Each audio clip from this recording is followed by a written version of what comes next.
Hello everyone, my name is Pride. In this video, I'm going to give you 10 tips on how to think better, faster, and proper. Before I jump into the meat of this video, I'd like to start off with a quote by Ayn Rand. Quote, "That which you call your soul or spirit is your consciousness, and that which you call free will is your mind's freedom to think or not. The only will you have, your only freedom, the choice that controls all the choices you make and determines your life and your character." So, what this quote means is that it means you need to choose to think. You need to choose to use your rational capacity as a human being.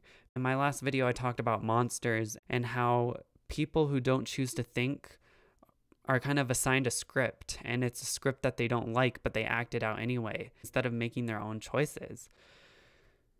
So it's like, to think or not to think is to be or not to be. Are you a zombie that is impulsive and unconscious? Do you respond to stimulants mindlessly? Or are you a free man that deliberately chooses his actions to create his desired outcomes? Are you a master of your life or a slave to your predetermined fate? So in this video, I'm going to talk about how you can learn to think better, faster, and proper.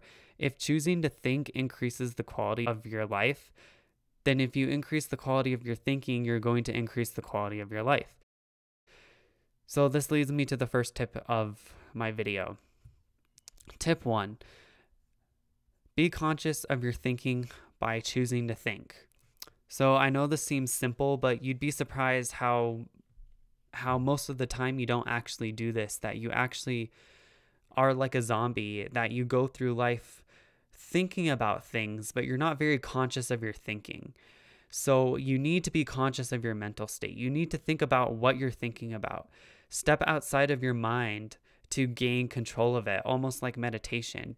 And with this conscious control, you direct your mind to figure out solutions to these important problems in your life. For example, I usually get into petty fights with my sister. She has a personality that I find quite abrasive.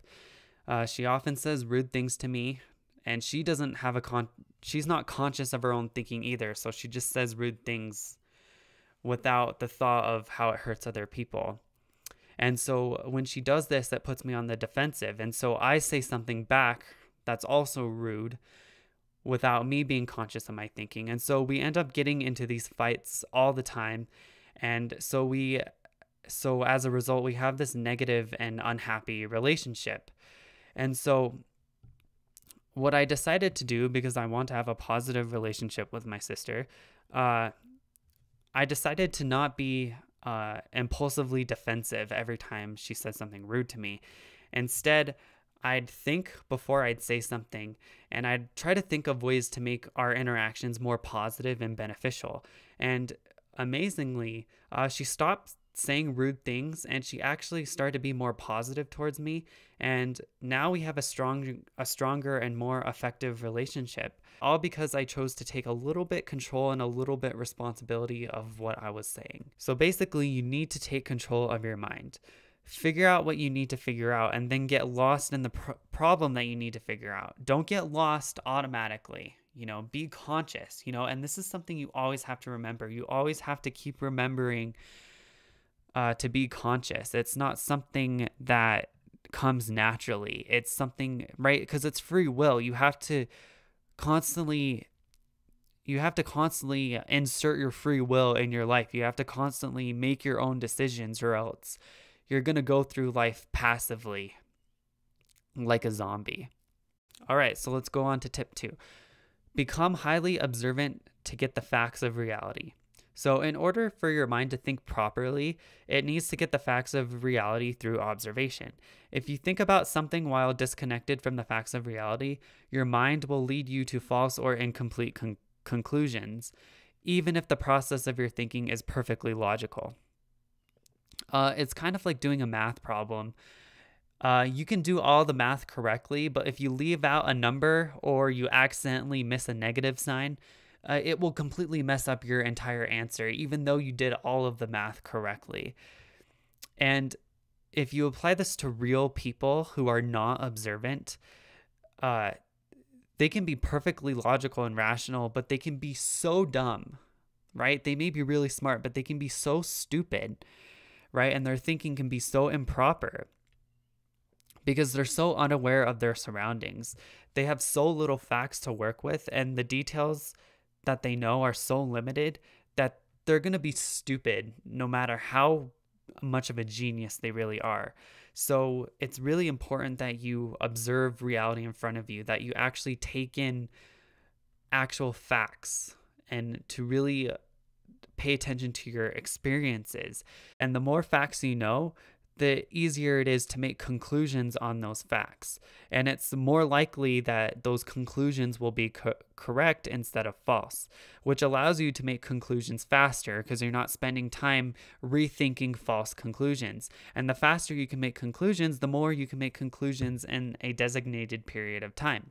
So for example, and this example is a little bit weird, but it's kind of like you go to college. Let's say you go to college, and after your 4 classes that day, you go home, and every day you go to Panda Express. I don't know why. Maybe you're unhealthy. You should probably use your mind to think of a better diet. But basically, you've established this routine, and so you go to Panda Express. But let's say today, your friend wants to go home with you to hang out, but they don't want to go to Panda Express. They want to go somewhere else. Because you're a highly observant person, you know that because you've been down that same road every time to Panda Express, you know other restaurants in the area. So you offer, oh, let's go to Chick-fil-A. And your friend is just like, oh yeah, I love Chick-fil-A, let's go. Because you're observant, you're able to come up with a solution very, very quickly. And I know it's kind of a silly example, like really, you're highly observant just so you can figure out where to eat faster, but it's like, well, the whole point of this video is to think faster, better, and proper. And there are way more situations and scenarios that you can apply being more observational. I just gave this example because it was the first one that came to mind. Basically, when you observe, you just want to notice things. Notice things that are different, notice things that are the same, notice what things could be and notice what things could not be. Just notice things. And a really great way to apply your observational skills is to pay attention to people's communication. Like focus on people's words. Focus on what kinds of words that people choose. Focus on what kinds of words that people don't choose. And honestly, sometimes you don't even focus on their words. Sometimes people use their words to lie and to help and to kind of establish this kind of false illusion or reality. So don't even pay attention to their words. Focus on their body language. Are their arms folded? Are their feet pointed at you? Are they turned away from you? Is someone giving you eye contact, or are they focused on something else? Body language can tell you a lot about a person and how they feel. And so it's a really great way to test your observational skills. Ask people lots of questions, because what people say can give you a lot of information. It can give you false information, and that false information can help you distinguish what's true and what isn't. The more facts you know about reality, the easier it is to make conclusions. It's kind of like you're kind of being a Dr. House or a Sherlock Holmes, right? These characters are able to make these connections and, you know, discover mysteries because they're so observational. They know all the facts there is, or all of the important facts there is to know, and they're so focused on finding the right facts. You know, like Sherlock Holmes could like see a coffee stain on a guy's shirt and he'll be like, oh, you have that coffee stain because you rushed in the morning, and because you rushed in the morning, it's probably because you had kids. And then Sherlock would ask him, oh, are your kids sick? And the guy will be like, yeah, they are sick, and that's why I was late this morning. And then Sherlock could be like, oh, well, there's this illness that's going around, and the person that I'm trying to catch probably also has that illness, which also means that they were probably at your house, which is the reason why your kids are sick.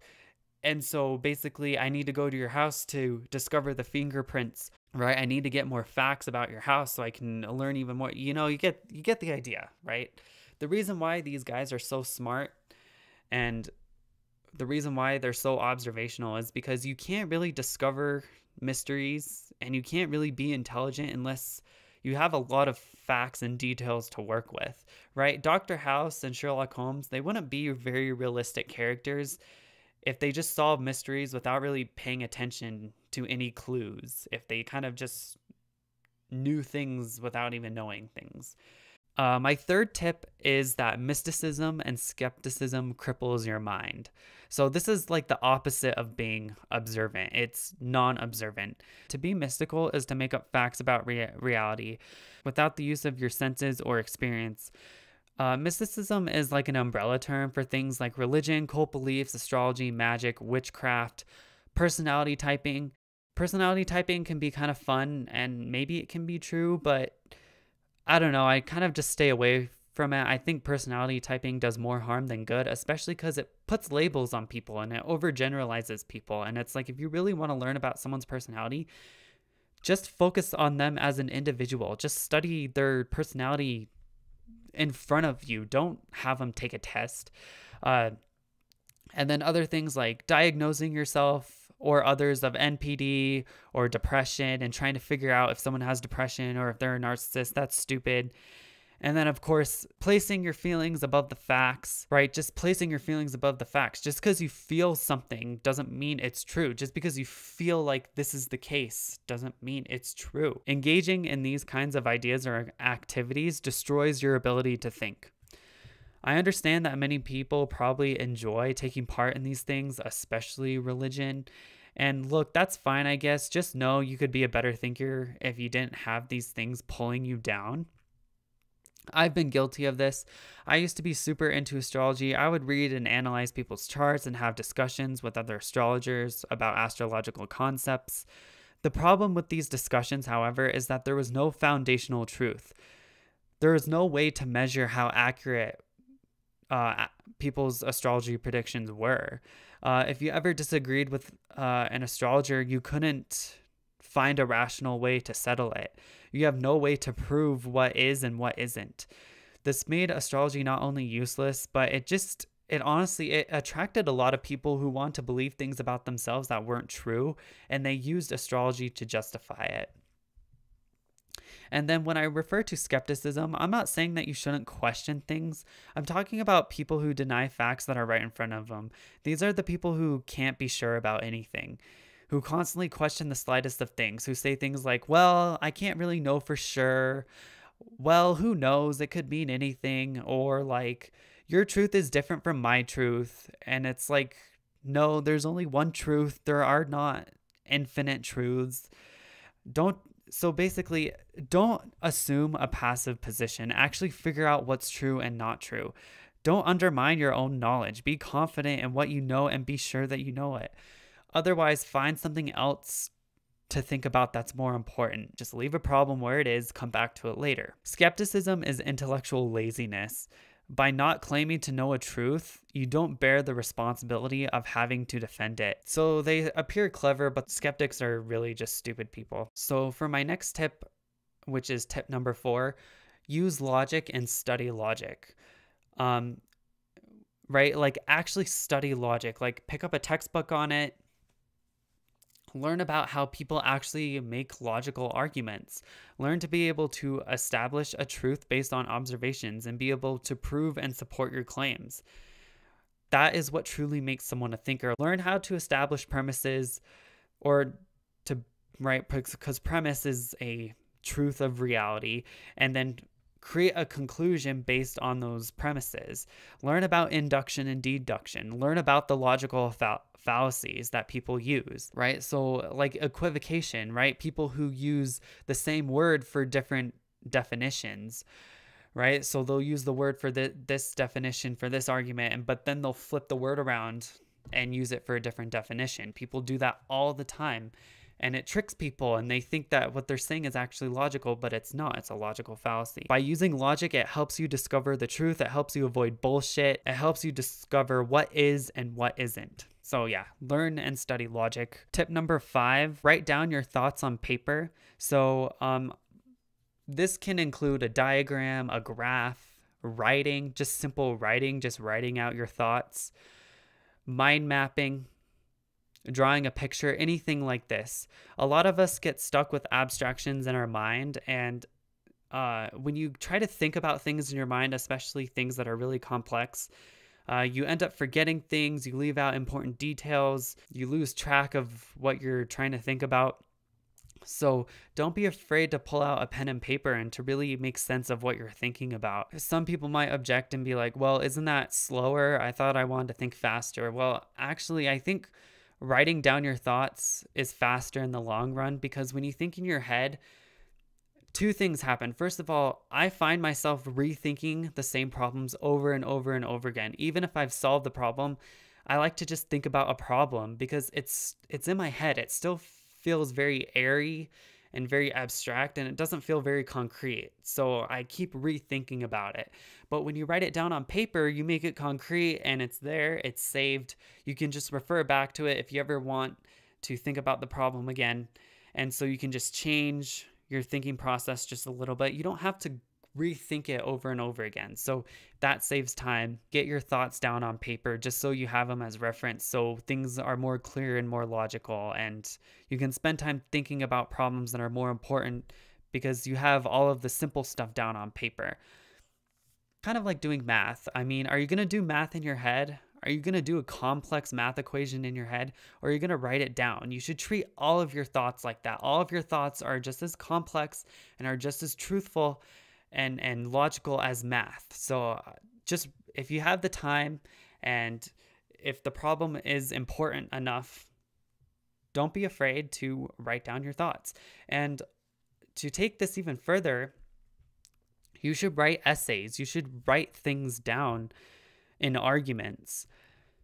Writing essays on important ideas or problems that you wish to solve. So like, because writing is refined and finalized thinking. When you take the ideas in your head and put them into paper, it forces you to really think through your ideas.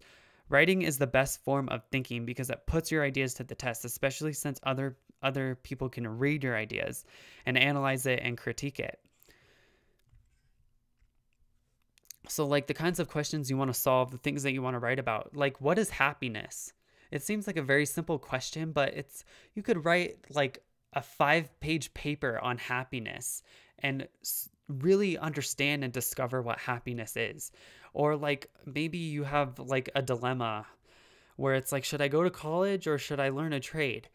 Should I get married or should I not? Should I kick this person out of my life or should I keep them in my life? What are the reasons for me to keep this person in my life? What are the reasons for me to not keep this person in my life? So write an essay on it. Really think about the problem. Especially important problems like this. When people talk about getting married, they don't write an essay on it. They keep it in their head, which seems absurd to me because it's like, are you going to do math in your head? No. So why are you going to do your marriage thinking in your head? You should write it down. What's my next tip? My next tip, tip 6, don't reinvent the wheel, perfect the wheel. So you need to build on knowledge that people have already discovered. Don't try and figure out knowledge that people have already figured out, right? It doesn't make sense. Don't study the brain if you're not a neuroscientist. When you can just read a book on neuroscience by a neuroscientist who has already not only learned knowledge from other neuroscientists, but discovered more about neuroscience because he's a specialist in neuroscience. Learn about neuroscience by a neuroscientist. Don't specialize and try to learn about it because you're not going to be able to learn about everything. So you want to be very skillful in but I do have to give kind of a warning. Because you're taking knowledge from other people, you have to be a little bit, you have to make sure that you're getting information from a credible source, right? You want to get information on psychology from a person who's specialized in psychology. You don't want to take psychological information from some random person on the street or from your mom or from your dad. Only listen to experts in the field or people who are living the life that you want to live or are unique in some way. So for example, if you want to be an artist, only learn knowledge from other artists. So don't try to draw on your own. Don't try to figure out what drawing is by yourself. Take a drawing class, learn from artists who are already masters at drawing, and then learn from drawers who are probably mediocre. So their drawings may not be perfect, but their drawing is unique in some way. Like they draw in a certain way that you really, really like, and you want to learn how they're drawing. So learn from that specific mediocre artist, because even the master artists don't know how to draw that certain way. And then of course, another warning, don't forget to think for yourself. Don't be a sheep. Don't just assume that just because a scientist says something doesn't mean it's true, okay? Scientists make mistakes too. Doctors make mistakes too. Of course, when a doctor gives you a diagnosis, you should take their diagnosis. You should probably listen to them, right? Don't just be like, well, God says that this is a test for me. I'm just gonna do what I want. I don't care if I have cancer. Like, no, you should believe that you have cancer, and you should take the treatment that the doctor tells you to take, okay? But at the same time, just because a scientist says something, make sure to remember that, a scientist knows the facts, but they can also say opinions, right? So distinguish from opinion from a fact, right? Just because a scientist says global warming is going to destroy us, that's an opinion. That's not a fact, okay? He can probably give you a lot of scientific evidence that would point to his opinion, but it's just an opinion. It's not a fact. So just remember that, right? And that's a logical fallacy. Just because a super smart, intelligent person says something doesn't mean it's true, right? You have to look at the facts at the end of the day. Tip 7, think from different angles and perspectives to discover better ideas. So what I mean by this is to basically brainstorm, right? Just get your ideas on paper. Just think of whatever comes to mind. Just write it down. Which kind of goes back to tip 5. But play devil's advocate, right? If you, for example, if you're someone who likes to argue a certain position all the time, argue the other position. You can learn a lot about the other position and its weaknesses, and you can also learn about your weaknesses, because it's like, I've always argued this way, but when I think from the other person's position, I realize that there's a big weaknesses in my own argument. So you can fix your own arguments by playing devil's advocate. And you can also put yourself in the mindset of other people when you play devil's advocate. So you can understand where people are coming from, which makes you more compassionate. It makes you more logical. It makes you more it makes it easier to deal with people. Restrict yourself to force creativity. So place limitations on yourself. Like, so for example, if you're an artist, only draw with a highlighter and see what you can make with a highlighter, or only draw with 3 colors instead of all the colors, right? And so it forces you to be creative. It's like, well, if I only have a highlighter to draw with, what should I draw so that it actually looks good when I have such a crappy marker to work with, right? It forces you to be creative, and it helps you think better, faster, and proper when you have restrictions. Ask questions of questions of questions. So what is life? Well, life is this. Well, what is this? And well, this is this. And it's like, well, what is this of this? So you kind of go down the rabbit hole until you kind of learn something completely new. It's kind of like the scientific method. Well, okay, well, let's try it this way. Okay, that doesn't work. Let's try it this way. Okay, that doesn't work. So trial and error. And so basically, for tip 7, thinking from different angles and perspectives, though I only gave you like 5 different ways, 5 different perspectives, I'm sure you could find way more different ways to think about something. So yeah, just know that there's probably more ways to think about something. Tip 8, repetition and practice. I'm not going to go much into this tip, but basically we get better at things through sheer repetition and practice. So you know how when you were a kid and you were studying your times tables, at first it took super, super long to know what 3 times 3 was. You probably had to count with your fingers. But over time, you memorized that 3 times 3 equals 9, and then you memorized all the other timetables. Now, you can just write down the number, right? You can just come up with the answer to a times table without even really thinking about it. So that's kind of obvious and kind of simple, but the title of this video is how to think better and faster and proper. So if you want to think faster on something, just do it over and over again until it becomes second nature. Tip 9, study psychology and neuroscience. So if you're trying to learn how to think better, faster, and proper, You want to know how your mind works so that you can hack it and make it think faster, better, and proper. So like, for example, in psychology, people have discovered that you can memorize things better through chunking, right? When you break up a complex piece of information and you break it into chunks, you're able to memorize it a lot better. Or if you make acronyms, like if you're trying to memorize the states of the United States, if you make up a song, you can help memorize all the different states if you sing that song to yourself. So you want to study psychology and neuroscience to help you figure out those hacks. So that's pretty much it. Just read books and learn from other psychologists and neuroscientists to know how your mind operates. And which leads me to my next point, which is tip 10. Take care of your brain with nutrition, exercise, and meditation and sleep. This one seems really simple and obvious, but you'd be surprised how many people don't do this, especially because we're Americans. We work really, really hard all the time. We don't get enough sleep. We eat fast food almost all the time.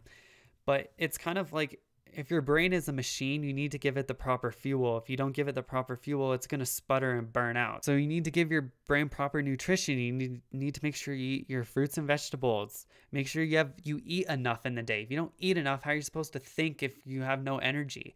Get exercise. I read that exercise helps you with brain function and it makes you more positive. If you're more positive, you're more likely to think better just because you're positive. When you're really negative and you have a shitty attitude, you kind of just stop thinking because you have no motivation to do much of anything. Meditation, kind of going back to my first tip, but meditation gets you control over your mind. It helps you think clearer. It helps you refocus your mind pretty much. And then of course sleep. If you don't sleep, how are you supposed to think properly? I think that one's pretty obvious, which is tip 11. I know I said 10 tips, but I kind of excluded this one just because I'm not really sure about it, which is nootropics, which are basically pills or supplements that you can take to help your mind think faster.